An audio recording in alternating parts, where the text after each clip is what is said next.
Hello दोस्तों, मैं पौरीन शाह। एक बार फिर से थोड़ा एक गैप हो गया है, बट आज फिर से है। हम एक बहुत अच्छी ट्रिक लेके मैं आपके सामने हाजिर हुआ हूँ। हम आज अपने वीडियो में सीखेंगे क्यूब कैसे किए जाए।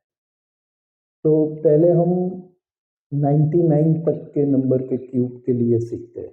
99 तक के क्यूब करने के लिए हमें कंपलसरी 1 से 10 के क्यूब आने चाहिए।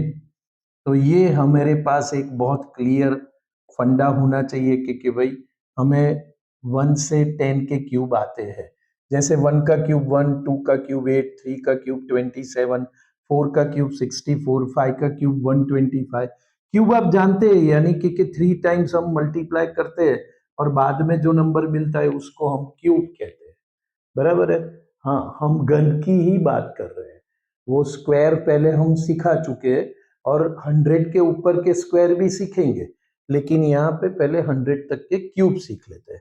तो ये घन की बात हो रही है। 5 तक हो गया। 6 से देखे कि 6 का क्यूब 216 होता है, 7 का क्यूब 343 होता है, 8 का क्यूब 512 होता है, 9 का क्यूब 729 और 10 का क्यूब 1000। तो क्यूब करने के लिए ये एक मस्ट और नेसेसरी कंडीशन है कि हमें इतने क्यूब करने आने चाहिए। अब हमें आगे देखते हैं कि क्यूब पहले देखेंगे हम क्यूब में कि कैसे उसके पार्ट्स करके किए जाए। तो आज हम इसका पहला पार्ट देख रहे हैं कि पार्ट वन में क्या है। जैसे मैंने 4 पार्ट किए। पहला पार्ट है कि जो नंबर 1 से शुरू हो रहा है, स्टार्टिंग फ्रॉम 1, बराबर है। तो स्टार्टिंग फ्रॉम 1 नंबर में आएगा 11 से लेके 19 तक, बराबर है। तो हम यहां पे 11 12 मैं करूंगा, बराबर।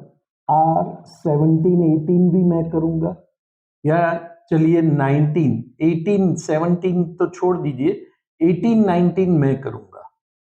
आपको मुझे करके दिखाना है 13 14 15 16 17। ये आप कमेंट में मुझे करके बता सकते हैं, मेथड चेक करके, बराबर है। तो पहले मैं आपको 11 का क्यूब करना सिखाता हूं। यहाँ पे पहले जो 11 में पहला 1 होता है उसका क्यूब होता है 1। दूसरा क्यूब, दूसरा नंबर जो है 1, 1 का भी क्यूब होता है 1। ऐसे दोनों एंड पे दोनों का क्यूब लिख दीजिए। अब क्या कीजिए, ये जो पहली टर्म है उसका स्क्वायर कीजिए आप, 1 का स्क्वायर, और दूसरी टर्म एज इट इज। थोड़ा 11 में कम समझ में आएगा, बट बाजू में जब 12 करूंगा तो उसको भी ध्यान से देखना, और ये दोनों को भी 18 19 को भी आप ध्यान से देखोगे तो पूरा समझ में आ जाएगा, बराबर है। तो यहाँ पे पहले टर्म जो 1 थी, 1 का स्क्वायर, तो के 1 और इंटू 1 यानी वो भी 1। अब सेकंड टर्म, अब इसका यानी ये 1 का स्क्वायर करेंगे तो भी वो भी, और इससे मल्टीप्लाई करेंगे पहली टर्म से तो वो भी 1 होगा। अब लास्ट 2 डिजिट पे ऐसे कैंसल कीजिए और यहाँ पे 2 से मल्टीप्लाई कर दीजिए, तो ये 2 हो गया, ये भी इंटू 2 तो 2 हो गया। अब एडिशन कीजिए 1 का 1, जैसे यहाँ पे 0 समझ के 1 प्लस 2 3, 1 प्लस 2 3 और 1 का 1, यानी आंसर इज देयर 11 क्यूब। ठीक है, चलिए अब चलते 12 के क्यूब के ऊपर। अब यहाँ पे 1 का क्यूब करेंगे तो 1 होगा, 2 का क्यूब करेंगे तो 8 होगा। अब पहली टर्म का हमें स्क्वायर करना है, जैसे यहाँ पे किया, तो 1 का स्क्वायर, दूसरी टर्म एज इट इज, तो 1 का स्क्वायर इंटू 2, तो दैट शुड बी 2। और 2 दूसरी टर्म का स्क्वायर, अब 2 का स्क्वायर इंटू 1 यानी 4। अब लास्ट 2 टर्म पे कैंसिल कर दीजिए, यानी, और यहाँ पे 2 से मल्टीप्लाई दे दीजिए, 2 2 जा 4, 4 2 जा 8। तो ये आंसर मिल गया 1728। देखिए ये 12 का क्यूब भी हो गया। अब मैं आपको 18 और 19 करके भी दिखा देता हूं, तो आपको एकदम क्लैरिटी आ जाएगी ये चीज ध्यान में रखिए और जरूरत पड़े तो दोबारा वीडियो देखिए, पॉज करके सोचिए और उसके ऊपर से ये 13, 14, 15, 16, 17 को करने का ट्राई कीजिए। चलिए अब पहले 18 को देख लेते हैं। तो 1 का क्यूब, 18 का क्यूब करना है। 1 का क्यूब 1 हुआ, 8 का क्यूब 512 होगा। आप देखोगे अभी मैंने बताया आपको कि 1 to 10 के क्यूब आपको आने चाहिए। तो दिस इज द थिंग, क्योंकि 8 का क्यूब नहीं आएगा तो फिर से आपको वो करना पड़ेगा। तो 1 to 10 के क्यूब बहुत नेसेसरी मस्ट है, वो आपको आएंगे तभी आप इसमें आसानी से जा पाओगे। अब पहले टर्म का स्क्वायर और मल्टीप्लाई बाय सेकंड टर्म। 1 का square 1 into 8, that is simply 8। दूसरे टर्म का square multiply by first term, यानी 8 का स्क्वायर इंटू 1 यानी 64। ये दोनों पे क्रॉस मार दिया। 8 का यहाँ पे 2 से मल्टीप्लाई यानी 16, यहाँ पे 2 से मल्टीप्लाई यानी 128। अब ये 2 यहाँ पे रख दिया, 51 कैरी फॉरवर्ड हो गए। अब ज्यादातर बच्चे इसको ऐड करने में डिफिकल्ट लेते हैं और उनको कैलकुलेटर की याद आती है, खास करके जो साइंस कॉमर्स के बच्चे होते, they are very use to buy calculator rather than I have to use word calci. तो उनको बहुत यहाँ पे मिस होता है। बट मैं आपको सिखाता हूँ कि ये वैदिक मैथ्स का एक सिद्धांत है। क्या कीजिए, जो होल नंबर है, जैसे यहाँ पे 50, यहाँ पे 60 और यहाँ पे 120, तो 50 और 60 110, 110 और 120 यानी 230। अब 230 के अंदर ये 13 और ऐड कर दीजिए जो ऊपर के हैं, 8 और 4 12 और 1 13।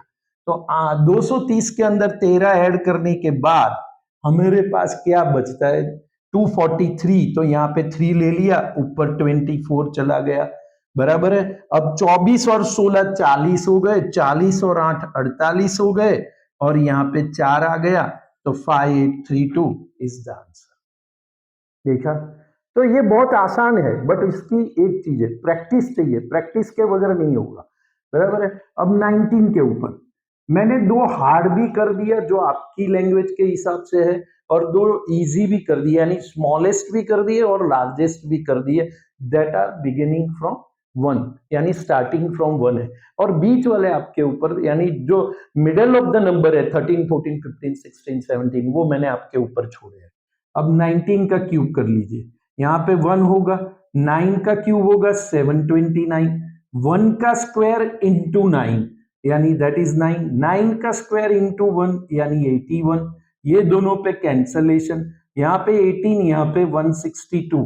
अब देखिए 9 इधर आ गया, अब 72 ऊपर चला गया। वही चीज फिर से, ये 16 यानी 160, 16 और 80 यानी 8, 24, 24 और 7 यानी 70, 31। तो ये 310 हो गया।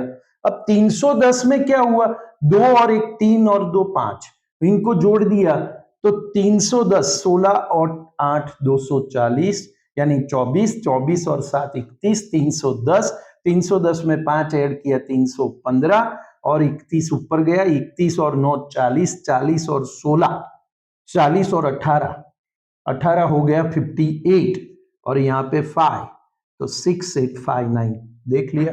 तो दोनों आंसर हमारे आ गए।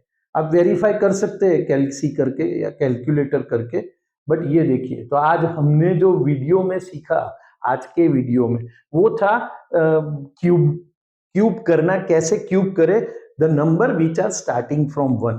अभी नेक्स्ट वीडियो में सीखेंगे the number which are ending from 1, बराबर है।